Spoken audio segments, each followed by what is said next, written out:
Hey guys, so today we're going to start working on the 240Sx again. I know it's been a long time. We're pretty excited to work on it today because we got some more parts where we can finally make this car a roller. So let's get started. All right guys, so right here are the parts that we're going to be installing today. So basically we have some tie rod ends, some stock replacements that we found on Amazon just to get the car a rolling chassis because this car is missing a lot of stuff. We got the rear upper control arms as well, and we got some rotors and some calipers off of J30. Yeah, so we're gonna get going on that. I think we're gonna start with the tie rod ends and then go to the calipers and then go to the rear upper control arms. So right now we're gonna go ahead and start installing the first tie rod end, and the car is not gonna be aligned perfect. We're just gonna eyeball it, and then eventually when we get the car running, we'll take it to a shop to get that dialed in. I think that's good right there. That should be cool. Yeah. Oh, well, because I have to get it onto this anyway. Yeah. So, oh, actually, there you go. We still have to put grease in this. We don't have a grease gun, so at some point we got to go buy that and make a note on the board so we don't forget to grease that actual. Yeah, we need to put those in the bottom. Which is weird because I felt like when I used to buy the Tane ones, they used to already come pretty. What would you say? See how it smashes it? Yeah. Pre-lubed? Yeah, pretty much. We got this one installed. We still need to put the cotter pin and tie everything up. We haven't done that yet. We're going to jump onto the other side and see where it puts us on alignment, and then we're going to try to do an eyeball alignment after that. Alright, so we're going to go ahead and start putting on the other one. Oh, so I haven't introduced my cousin, really. This is the owner of the car, and actually the real owner of the car is his wife. So, but we're building the car. I'm helping him build this car. Like a couple people have commented that I have a 240, I have a Miata, and I have a Evo. Well, the Evo is mine and the Miata is mine, and this is his car. Not mine. Or his wife's. So as you guys can see right now, we put on the second tie rod end, and it's like turning to the left. And if I go on the other side, it's straight.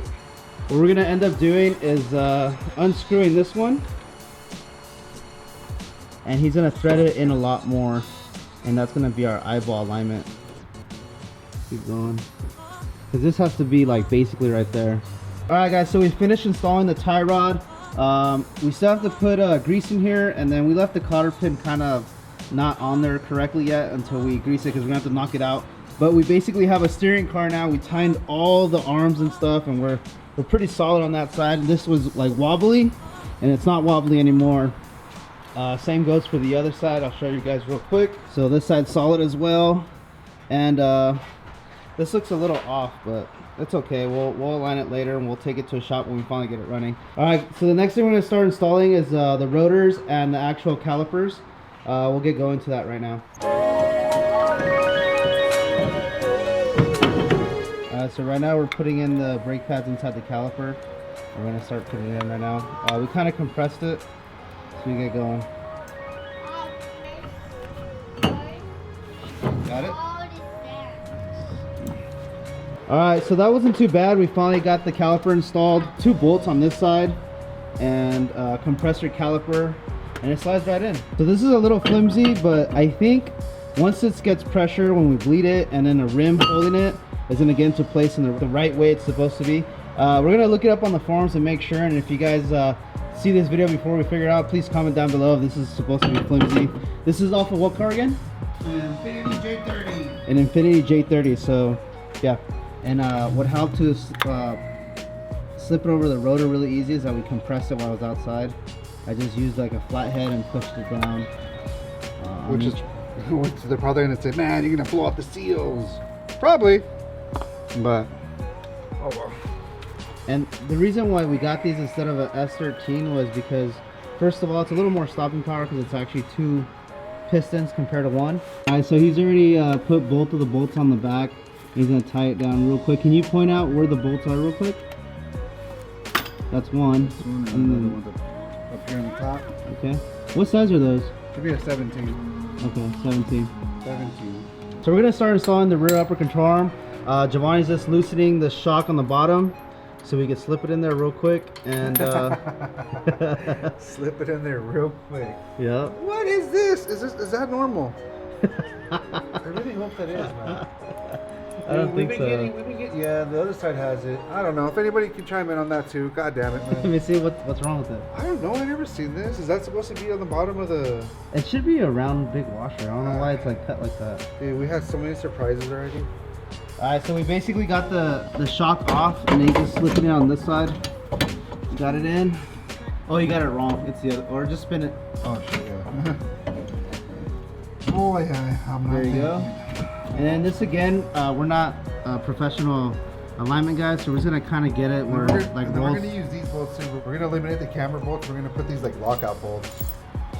So essentially with these dudes, once you tie them in, they're pretty damn on there because look, this nut keeps on spinning and then it'll stop. So once you start putting it in, it almost seems like you're stripping it, but you're not. It starts, if you kind of notice, it's kind of like closed, so it forces itself on. But the whole point is obviously I'm gonna back out. Why did you want that overstock? Because I've heard that the alignment gets out of whack eventually with the alignment bolts that it has, especially under harsh driving conditions. So with these, people say they have good success with these, and as far as they don't lose alignment. So. Okay, cool. All right, so you got that bolt in real quick. So basically, you're gonna put a bolt here, and then adjust the camber. This is adjusting your camber, so you can have negative and positive camber. Which the reason why we're installing is because we didn't even have it at all. Did you get hit in the head? I got hit in the nose and kind of the eye. But yeah, I think the other one I have too, we're gonna take out this one here. See how this one has a camber bolt? It does, right? I can't see. Yeah, it does. It has a camber bolt, so that one's gonna get replaced also with one of these bolts that we're putting on over here, because that's part of the adjustment. So I mean, when we adjust this, or when they align it, obviously we're gonna use all this crap that it has, because I have no idea what the hell I'm doing down here. Alright, so he got the arm in and everything with the bolts and tied all the subframe bolts and stuff. But right now we're just gonna compress the spring and hopefully the car doesn't go up, just to get it over this little sleeve right here. So you guys can see what he's doing. He's jacking it up. Wait, yeah, you're good, you're good. You're good. It's kind of jacking the car up a little bit, but go. Oh, you know what? Yeah, push it forward.